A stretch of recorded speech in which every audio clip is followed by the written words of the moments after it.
बहुत ब्लास्ट होने वाला है और ब्लास्ट वीडियो भी है। नमस्कार प्रणाम तमाम भोजपुरिया भैया लोग के गोड़ छू के गोड़ लागे तनी।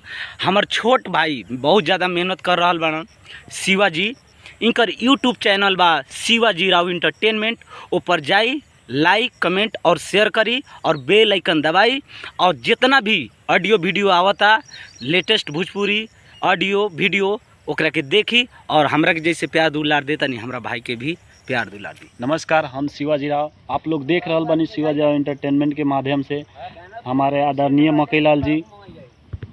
अभी कल सुबह हमारे बहुत ब्लास्ट गीत रिलीज होने वाला है वीडियो, तो अपने लोगन जरूर देखी शिवाजी राव इंटरटेनमेंट के। पर अपने अगर नया बनी तो आजे जाई यूट्यूब विजिट करी और जाके शिवाजी राव इंटरटेनमेंट के सब्सक्राइब लाइक कमेंट करी। और कल सुबह 6 बजे एकदम ब्लास्ट वीडियो चढ़े वाला बा, ओकरा के भी प्यार दुलार दी और सब्सक्राइब करी कमेंट करी, जौन भी कमी कमजोरी बा वो बताई। अपने लोग नया बनी तो जरूर जाई शिवाजी राव इंटरटेनमेंट चैनल के सब्सक्राइब करी और साथ में घंटी के दबाई। हर हर महादेव। हर हर महादेव।